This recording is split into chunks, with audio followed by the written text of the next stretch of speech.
Biblical Insights. This evening I want to talk to us about a senior citizen of the Bible. Now, I'm not just talking to senior citizens. I want to talk to all of us, but this is about one of those seniors in the Bible.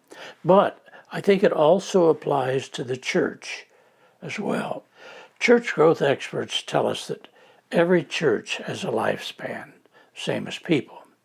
So I believe that this lesson can apply to the church as it comes to that age when most of its people are seniors, and it begins to not have the same crowds that it did as it reaches its age, in other words. So I want to read us a scripture from Joshua, chapter 14, beginning at verse 6.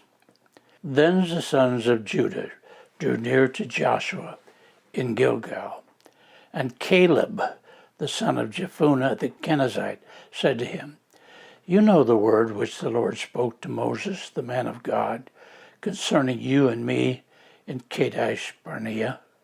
Now let me pause there. You remember that the two spies that came back with the positive report after they looked at the promised land were Caleb and Joshua.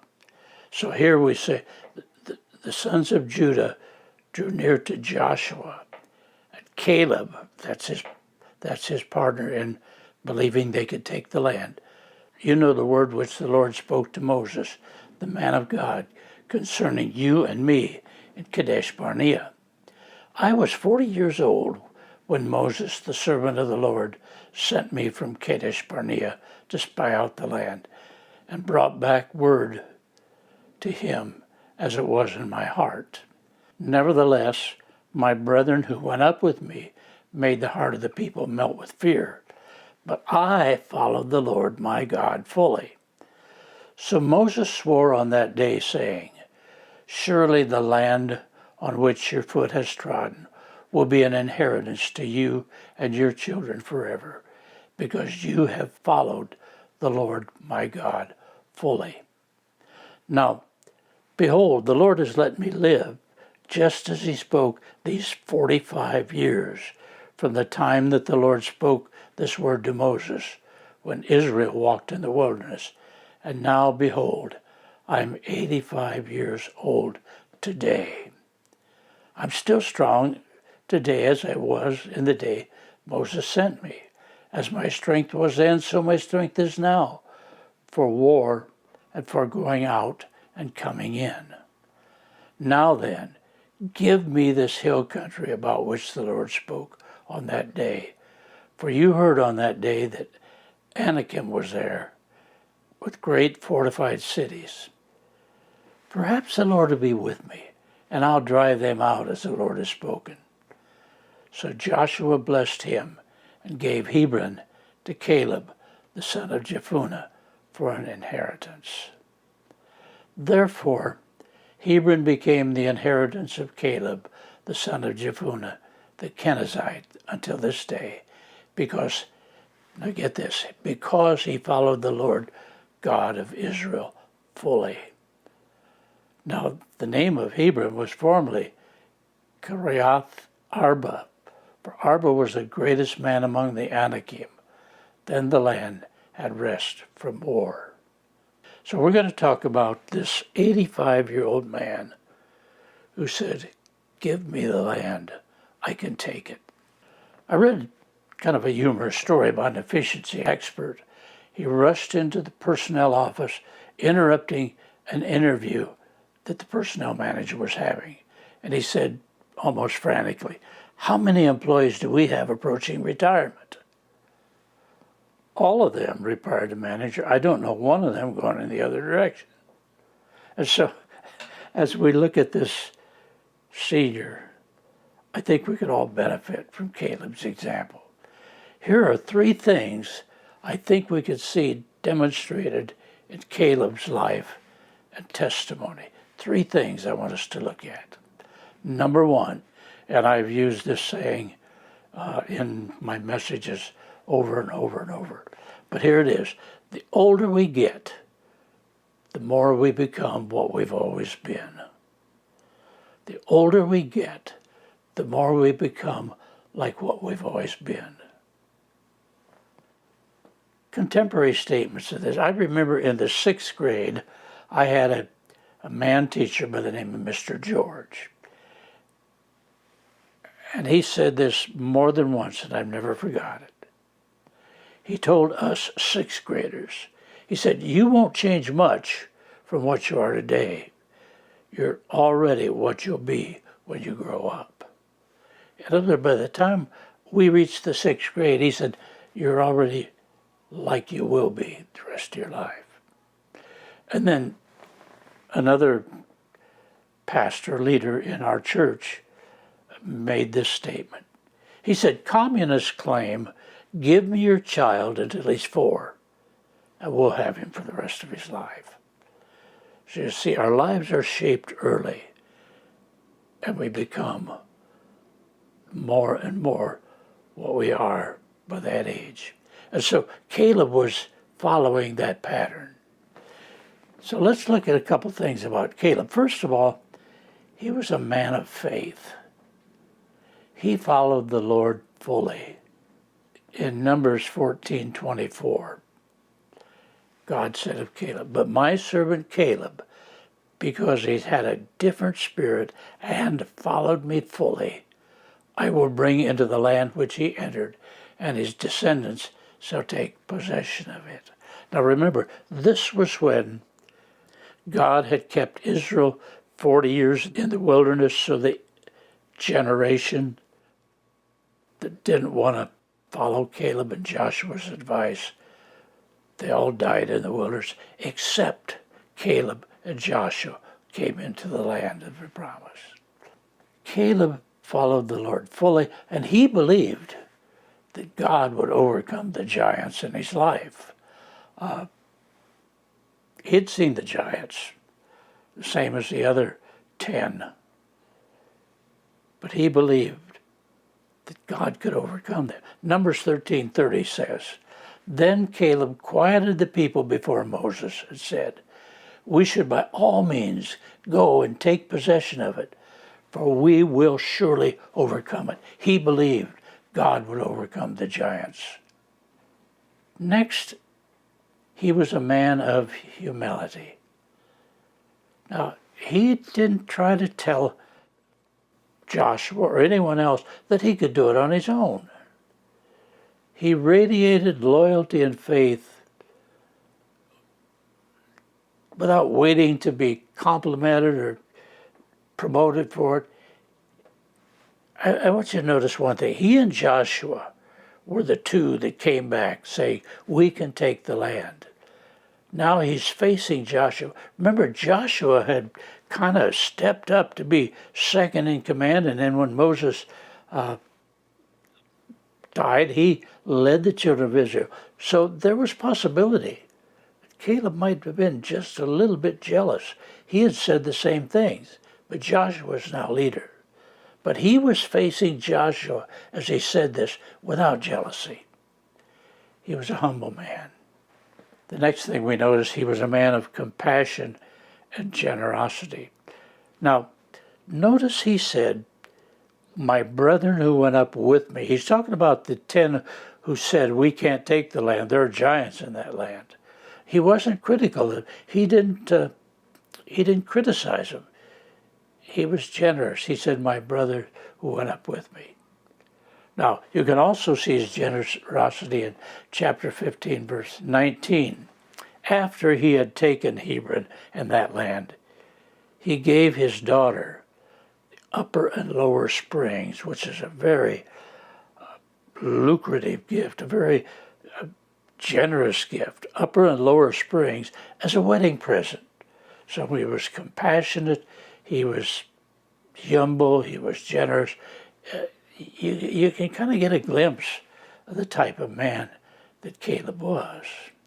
But we realize as we look at that, his character, who he was a long-term development. It started in his younger years. Remember we talked about in the 6th grade, the teacher said, "You're what you'll always be." So that tells me something. He tells us something. No matter how old you are, we need to begin now to change our lives into something we want to live for the rest of our life. We find the opposite so much around us. There's the workaholic who says, "Oh, as soon as I get this project finished, I'll have more time for my family." Or the one who's far in debt. He's in bondage to his finances, says, "As soon as I get this paid for, we'll have money for other things, like tithe."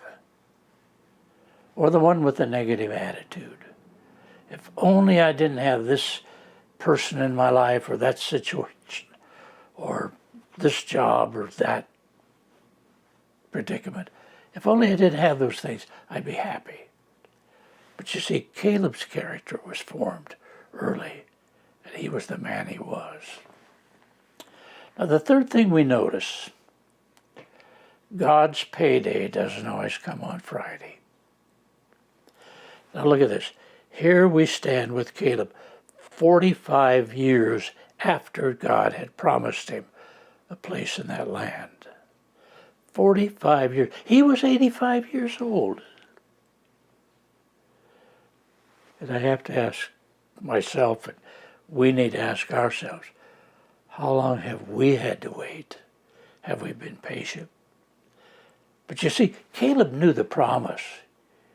In what we read, he cites them very clearly in verses 6 and 10. He remembered God's promise. He didn't say, well, he's not done it. He's not going to do it. He remembered them, and he held to them, and he trusted in them. Now, I'm sure that his faith in those promises had seen him through probably a lot of hard times in those 45 years. I'm sure he trusted them, and that carried him through until this point. So you see, applying that to me and you, we as Christians need to know the promises of God for our lives. We do that through the study of his word. Caleb was saying all the time, God's going to give me that mountain. God's going to give me that mountain. Now, he knew those promises. He lived by those promises. But he had to claim them, and that's what he's doing now in this passage from Joshua. He believed them enough to act on them by coming to Joshua at the right time, at the right place, and saying, "Give me this mountain." Now, remember, he had to take some risks to the claim there. The giants were still there. In chapter 15, verse 14, it tells us, Caleb drove out from there the sons of Anak, who were giants. Sheshai and Ahiman and Talmai, the children of Anak. He drove them out. So it wasn't enough to say God's promise. He had to claim it. He had to take some risks. He had to put forth some effort.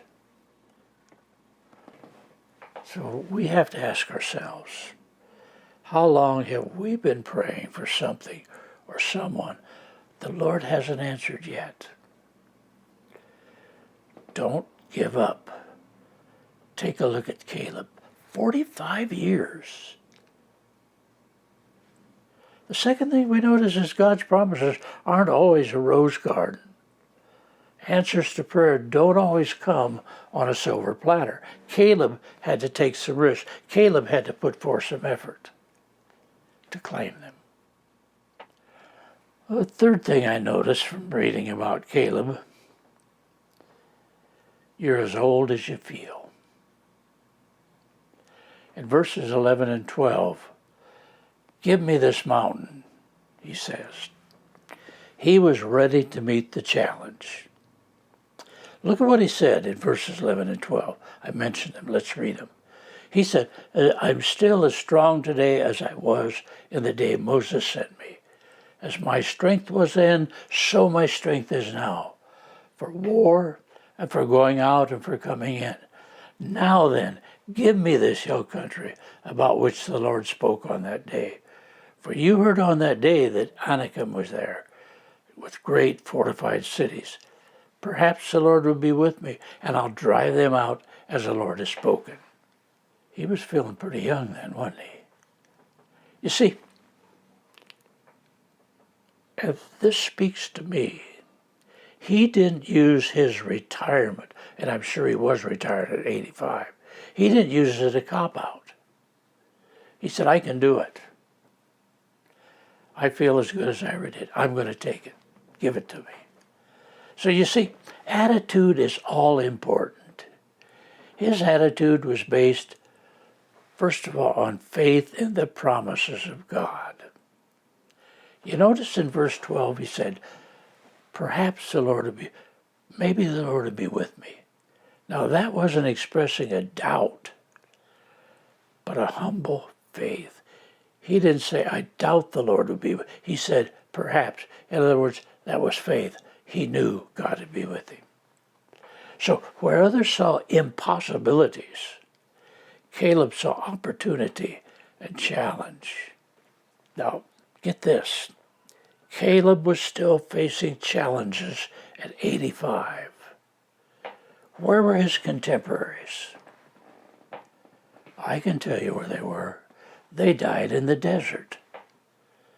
He and Joshua were the only two of that generation that passed into the promised land. He was still facing challenges. His contemporaries who complained and feared, they were gone. What's that tell me and you? You see, one of the advantages of growing older is that peer pressure isn't the same pressure it used to be. All of those people who are now dead in the desert were putting pressure on the rest of them. But now he was 85. I believe that even though God had told them and doomed them never to enter the promised land, I think they became more and more like they'd always been. Negative, critical, judgmental, and they were gone, dead.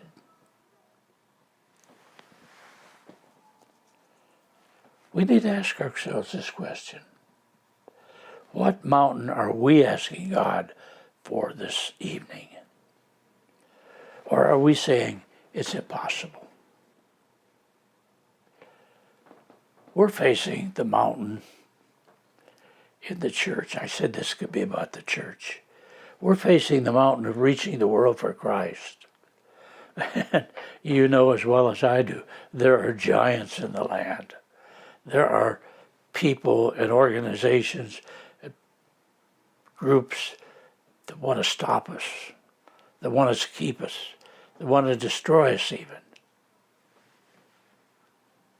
There are giants.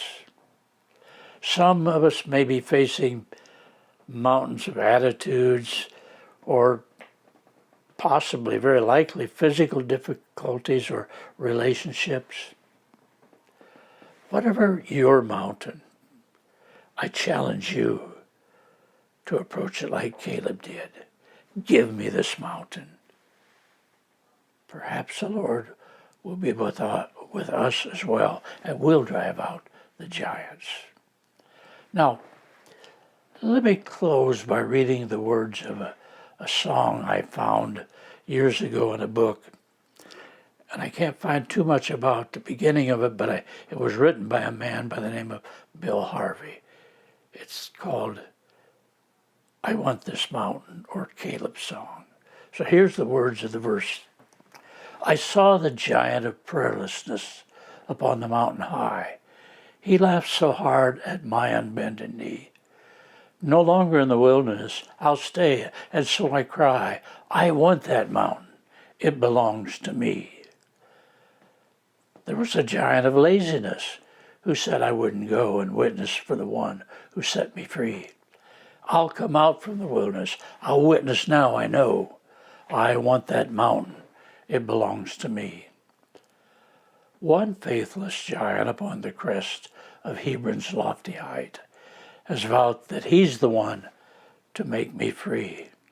I'll climb from out the wilderness and trust Jehovah's might. I want that mountain. It belongs to me. Let every giant of distress and unbelief and sin get ready now to vacate. For you see, I've come from out the wilderness. I know I'm going to win. I want that mountain. It belongs to me. Thank you for joining us for this look at this biblical senior citizen Caleb, and his attitude, his strength, and his faith.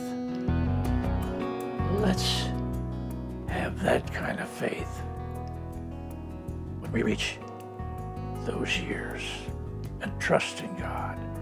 Thank you again for joining us.